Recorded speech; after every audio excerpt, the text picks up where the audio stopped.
Om Namo Bhagavate Vasudevaya. Om Namo Bhagavate Vasudevaya. Om Namo Bhagavate Vasudevaya. Om Gnanadivinandasya Gnanandana Shalakaya Chakshurunmilitam Mena Tasmai Shri Gurave Namaha. Namo Vishnupadaya Krishna Prishthaya Bhutale Srimate Bhaktivedanta Swaminiti Namine. Namaste Saraswati Deve Gauravani Pracharine. Nirvishesha Shunyavadi Paschatya Deshatarine. Jai Shri Krishna Chaitanya Prabhu Nityananda. Shri Advaita Gadadhar Shivasadi Gaura Bhakta Hare Krishna, Krishna Krishna, Hare Hare. Hare Rama, Rama Rama, Hare Hare. Teachings of Queen Kunti, Chapter 13. Param Drishtva Nivartate. If someone isn't given good engagement, his bad engagements cannot be stopped. That is not possible. Oh, this we finished, I think. Anyway, therefore, we have two sides: prohibition of sinful activities and engagement in good activities. We don't simply say no illicit sex, no intoxication, and so on. Mere negativity has no meaning. There must be something positive. But everyone wants engagement. So this also this is important even otherwise in life. Simply we should generally we want to think negative about things, right? Situations, people. Actually, it's the most detrimental thing for our spiritual progress. Because the more we start thinking negative, say we think negative of people, which means that we are not seeing the Paramatma in their hearts. We're not recognizing that they're part and parcel of Krishna. And actually, when we are, so one of the aspects of anartha is also, or it is one of the causes which prevents us from making progress is jivadaya. Jivadaya means that we should be merciful to all living entities, and being merciful to all living entities means giving them bhakti, helping them progress in bhakti. But if we are seeing negative things in people, then we will never want to approach them, talk to them, help them out, because we will be in our own world of negative emotions. So this negativity doesn't help. We should always look at something positive. Everybody has something positive. Everybody. Krishna himself doesn't see the negativities in us. He just sees the positive, like he did with Putana. So there are positive things in people. We should look at them. That should be the highlight. When we look at some people, suddenly their good things have to come out. And there are bad things. We also have bad things. But if that itself becomes a predominant way that we are going to deal with this world, then it's very difficult. I mean, how can we make progress? Vaishnava is para dukkha dukhi. He sees others suffering. He feels suffering. He suffers himself. Vasudeva Datta told Chaitanya Mahaprabhu that let the whole universe be liberated. Let all their sinful reactions come to me. This is the mode of a Vaishnava. But we are in what state? We look at somebody else and we are angry, jealous, envious, and this and that, and all kinds of negative emotions. And these negative emotions stem due to the fact of our view of life, right? Our view of life, meaning we think that life has to be like this. People have to behave like this. People have to do things like this. People have to talk like this. It's all our view, my view. And when somebody doesn't comply with that, then I start talking about that person negatively. And how can we say that my view is the right view? My view itself might be the wrong view. That we never think. That we don't think. We don't think about how people are getting affected because of me. We think about how I am getting affected because of that other person. So anyway, this negativity has no meaning. I mean, in one line, while in this context, meaning just prohibitions is now of no meaning. There should be some good engagement, but the statement is generally very powerfully applicable for all of us. Okay, so continuing the context, so just simply negativity saying don't do will not help. There must be good engagement. This is because we are living entities, not dead stones. By meditation, the impersonalist philosophers try to become dead stones. Let me think of something void or impersonal. But how can one artificially make oneself void? The heart and mind are full of activities, so these artificial methods will not help human society. Methods of so-called yoga and meditation are all rascaldom because they provide one no engagement. See, just look at this. Yoga and meditation, though it all looks like great processes, but there is no engagement. You're just sitting and doing nothing, doing dhyana, right? But that is for very exalted, you know, sages who can do dhyana without getting, even such sages have fallen. Prabhupada is clearly saying this is not providing any engagement. That is why even those people who do dhyana or Ashtanga yoga, or they should finally come to bhakti for fulfillment because they have to see the Lord in the heart, and then they have to come to the platform of bhakti. But in Krishna consciousness, there's adequate engagement for everyone. Everyone rises early in the morning. Everyone has to rise early in the morning. Let's put it that way. To offer worship to the deities. The devotees prepare nice food for Krishna. They decorate the temple, make garlands, go out chanting, sell books. They're fully engaged 24 hours a day. Who? Devotees. What do? They're engaged 24 hours a day in Krishna's service, and therefore they're able to give up sinful life. If you're not engaging 24 hours in Krishna's service, then there are high chances of us engaging in sinful life. If a child has in his hand something that he's eating, but we give him something better, he will throw away the inferior thing and take the better thing. So in Krishna consciousness, we offer better engagement, better life, better philosophy, better consciousness, everything better. Therefore, those who engage in devotional service can give up sinful activities and promote themselves to Krishna consciousness. But what is our practical problem? Our practical problem is that we are not engaged all the time in devotional service. And as part of our daily routine, we are engaging in sinful activities as part of our daily routine. Meaning like things like this, criticizing people, eating non-prasadam, all sinful activities. So we don't give up those sinful activities. We have them as part of our routine. So first we have to clean them out. Anukulyasa sankalpaha, pratikulyasa varjanam. So these are the two main aspects of surrender. Practical framework. So whenever we are doing something, we should think, okay, is this favorable for bhakti? No, stop it. Yes, increase it. Thereby engage 24 hours in Krishna consciousness. And then we can give up sinful activities. Activities intended to promote all living entities to Krishna consciousness are going on not only in human society, but even in animal society. Because all living entities here are part and parcel of Krishna, but are rotting in this material world. See, they are rotting in this material world. Krishna has a plan.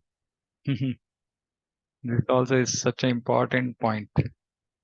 Krishna has a plan, a big plan to deliver them. So even in our lives, Krishna has a plan for all of us. He knows best, how to take us back. And generally, we think we are more intelligent than Krishna. That is our problem. And then we keep thinking. Oh, that I think this is the way of solution, but why this is happening like this? And that means that we don't have trust in Krishna.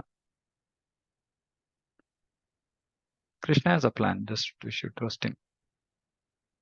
Sometimes he comes to this world personally. Sometimes he sends his very confidential devotees. Sometimes he leaves instructions like those of Bhagavad Gita. Krishna's incarnation appears everywhere. He appears among animals, men, sages, and even aquatics. Hiryan Rishisu Yadasu. For example, Krishna even appeared as a fish incarnation. Thus Krishna's birth, appearance, and disappearance are all bewildering. Tad atyanta vidambanam. We conditioned living entities transmigrate from one body to another because we are forced to do so by the laws of nature. But Krishna does not appear because he is forced. That is the difference. Those who are foolish rascals think, I have taken my birth in this world and Krishna has taken birth here also. Therefore, I am also God.